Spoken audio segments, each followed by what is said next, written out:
గత కొంతకాలంగా సమంత రెండో పెళ్లి గురించి విపరీతమైన చర్చ సాగుతుంది. సమంత హీరో నాగచైతన్యతో విడాకులు తీసుకున్న సంగతి తెలిసిందే. ఇండస్ట్రీలో బెస్ట్ జోడీగా ఉంటారనుకునే లోపే వీరు విడిపోయారు. విడాకుల తర్వాత సమంత ఒంటరిగా ఉంటున్నారు. ఇదిలా ఉంటే సమంతకు రెండో పెళ్లికి సంబంధించి చాలా కాలంగా ప్రచారం జరుగుతుంది. కానీ సమంత మాత్రం తాను రెండో పెళ్లి చేసుకోనని మాత్రం ఎక్కడా చెప్పలేదు.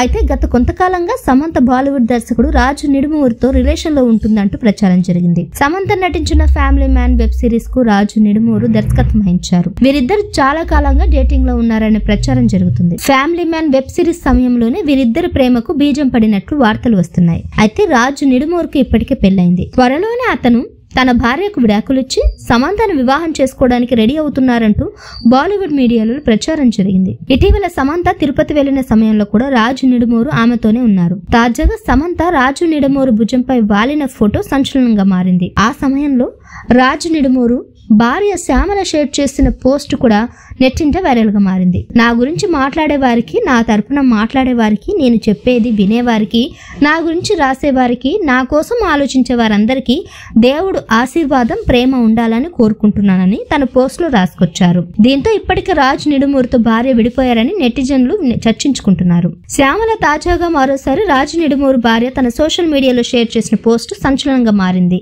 మంచి కర్మను సృష్టించండి, ప్రజలకు సాయం చేయండి, నీ చుట్టూ ఉన్న అందరితో న్యాయంగా వ్యవహరించండి అనే కొటేషన్ తో కూడిన ఉన్న ఫోటోను షేర్ చేసింది. సమంత రాజు నిడుమూరుకు శ్యామల కౌంటర్ ఇచ్చిందని అంతా భావిస్తున్నారు. వారి కారణంగా తన జీవితం నాశనం అవుతుందని, లేదంటే తనకు అన్యాయం జరుగుతుందని చెప్పడానికి శ్యామల ఈ దారి ఎంచుకున్నారని నెటిజన్లు అభిప్రాయపడుతున్నారు. ఇందులో ఎంతవరకు వాస్తవమో తెలియదు కానీ ప్రస్తుతం సమంత రాజు నిడుమూరు వ్యవహారం ఇప్పుడు హాట్ టాపిక్ గా మారింది.